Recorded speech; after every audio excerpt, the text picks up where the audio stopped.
back. One of the thriving businesses in Kaduna State as well as in other parts of northern Nigeria is the trade in Kilishi, a delicacy made of dried spiced meat. Well, due to its popularity around the country, it is a common travel souvenir for most people visiting the north. Our community report tonight takes a look at some of the associated challenges in preparing Kilishi.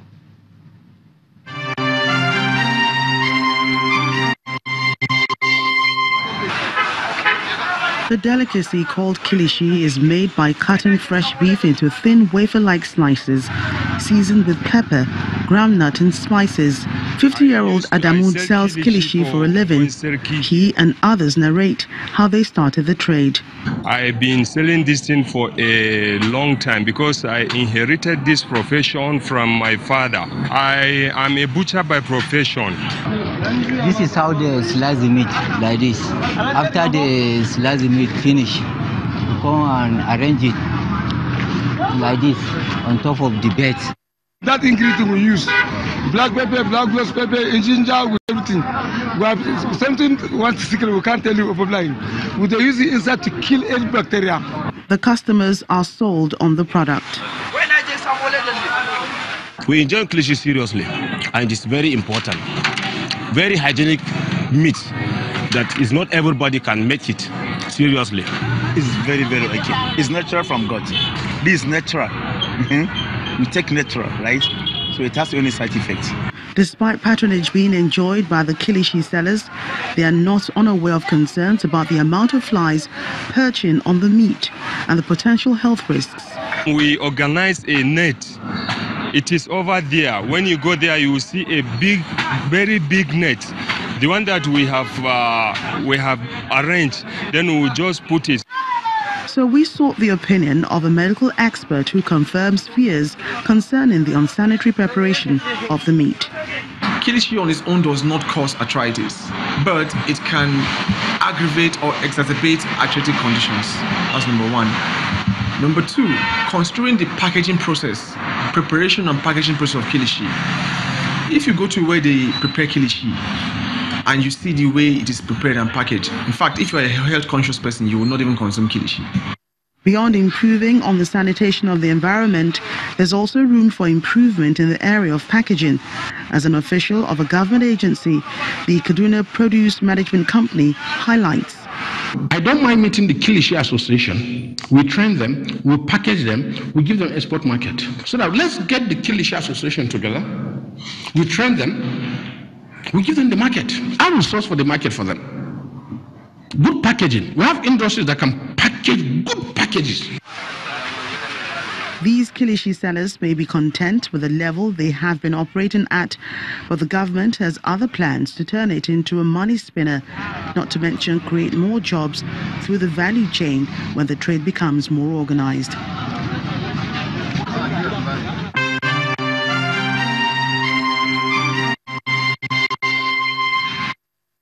Well, as brass preparations now you know. Well, there is the need to revamp the healthcare sector to attain its optimum capacity of caring for Nigerians. That's coming from the former Minister of State for Health, Dr. Muhammad Alipate. Dr. Pate explains that if the dysfunction in the health system is not immediately taken care of, there might be a delay in the accelerated progress to achieving universal healthcare coverage. I think we're still struggling in terms of dysfunction within our health system. Health outcomes are not optimal. The quality of care that is available is still very much suboptimal.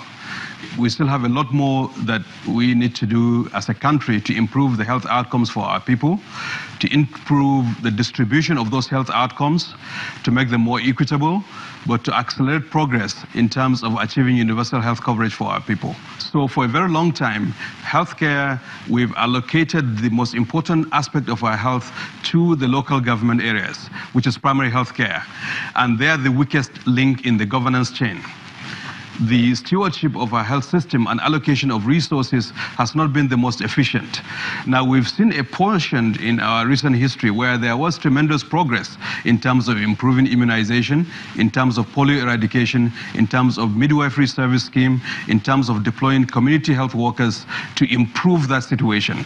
Not to say any particular administration, I don't want to really focus it to one administration or the other, but over the last 20 years, this dysfunctions in our politics, in terms of the leadership, in terms of our economy, in terms of our educational system, as well as the health systems, are really what is behind the poor outcomes in health.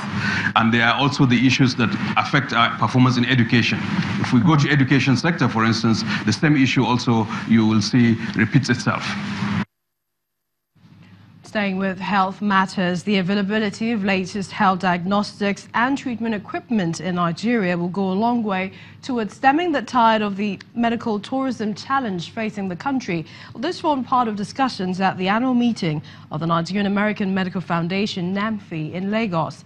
As part of its plans to contribute its quota to making this a reality, NAMFI is working on establishing a referral-only hospital in Nigeria, where local doctors and their counterparts from diaspora can practice medicine with the best health and delivery tools facilities readily available.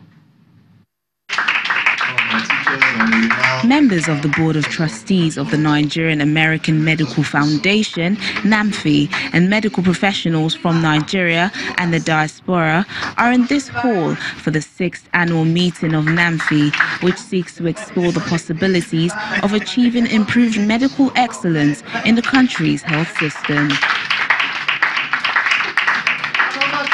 This year, the focus is on new advances in disease diagnosis, treatment and telemedicine. Particular mention is made of diabetes and cardiovascular diseases, both of which are major health concerns in Nigeria. In the recent years, the concept of measuring the glycated hemoglobin has become very reliable. That's what we call the HbA1c for short. And what HbA1c does is that gives you a summary of what your glucose levels have been in the last 90 days.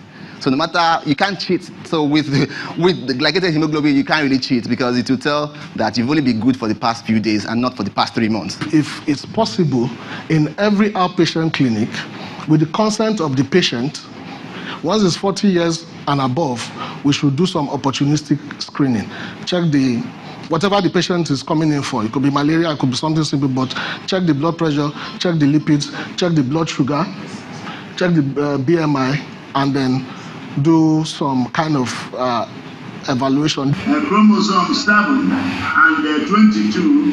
As part of the meeting, the organizers connect with a medical practitioner in the United States to demonstrate how telemedicine can bring about the exchange of expertise between local and diaspora specialists to the benefit of the patient. There are already a lot of good doctors in Nigeria, but we're trying to get the super specialists with the new and breaking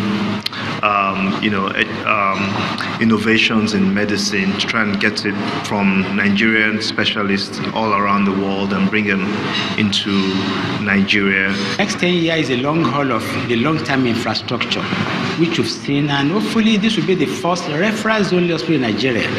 Not about malaria or pneumonia, we are just a reference center. So super specialty, because that is where the problem is in the country. On behalf of Mr. John Mama, I unveiled this banner for the second phase of the infrastructure plan. As part of NAMFI's plan to reverse medical tourism in Nigeria, the Phase 2 infrastructure plan for the country's first referrals-only super specialty hospital is unveiled.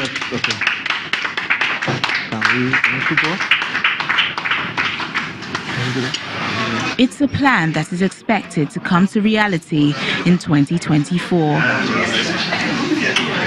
Teniola Shobowale, Channels Television News. Well, from health to the arts. For those who experienced the 70s and 80s, does the name Paul Johnson and Gabriel ring any bells? Well, this is because the cartoon was one of the highlights of Daily Times newspapers. Art Review tonight looks at an exhibition of the man who filled the readers with laughter.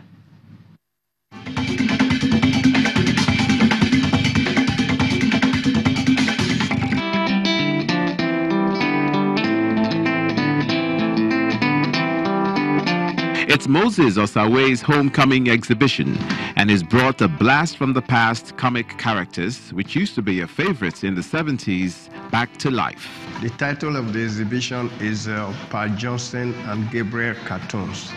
These are two cartoon characters I created several years back, and most of my storylines are based on the exploits of these two cartoon characters. You know, I've used them for a very long time. I created them while I was with the Daily Times, through Vanguard newspaper and other publications, particularly Front Times. So they've been the protagonists of my cartoon stories.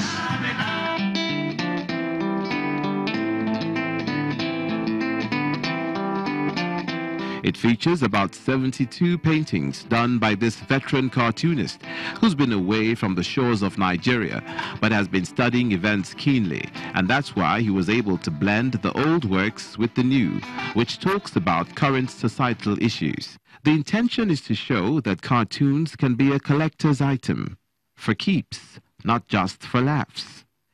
The impression people have about cartoon is that they are something to be read and discarded. So this exhibition is about changing that notion. It's supposed to be something decorative, just like paintings.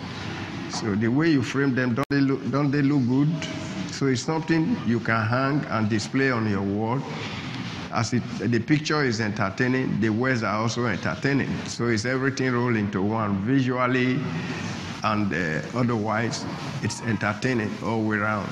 You can decorate, it's informing, decorating, and at the same time, you can now keep it instead of just reading and throwing it away. A lot of research went into putting this show together, and now that Moses Osawe is back, he's looking forward to keeping the campaign about having cartoons as a decorative piece alive. While some are still skeptical and staying away, many Zimbabweans living in South Africa have made the trip home to vote in Monday's election.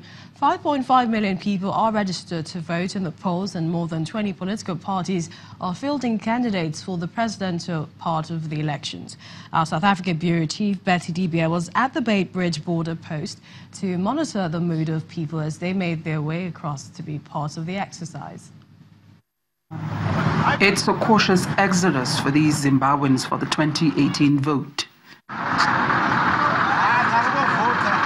We're going to vote. I need some changes, like to fix the roads, and we want to work. We want to go back to our country. 5.52 million Zimbabweans are registered to vote in this year's elections. But here in South Africa, an estimated 2 to 3 million Zimbabweans live and work. It's difficult to get an official figure because while thousands cross this Beitbridge border post between both countries annually, thousands undocumented equally cross the crocodile-infested Limpopo River for the treacherous border jump. Campaigns have officially ended, but there are last-minute efforts on the side to win people over. I'm contesting to be a councillor in Ward 6 Rural Beitbridge. We're encouraging them to go back home and vote so that we can bring change. We are tired of ZANU-PF. We have suffered for the past 38 years. Most eyes are on the presidential polls, and while the choice is for change, whoever brings it, many are not shy about whom they support, including former President Robert Mugabe, who this afternoon at a press conference said he will not be voting for those who have tormented him. Chamisa, obvious.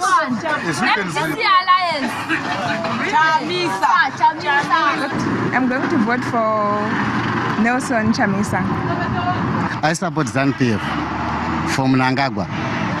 As the saying is, new blankets, an old broom sweeps better.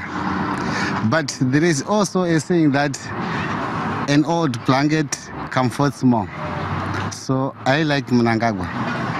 For whoever wins, the task to rebuild a once beautiful country is a huge one. And with the ghost of issues like the Matabeleland massacre still hanging over the country, there are also ethnic wounds to be healed to attract all hands on deck. D-Day is less than 24 hours away, and the world watches Zimbabwe decide. Zimbabweans insist they want change in their country. If everything goes well, in a few days they may just see that candidate who will lead the change they can only all collectively effect. From the Beit Bridge border post between South Africa and Zimbabwe, Betty Dibia, Channels Television News.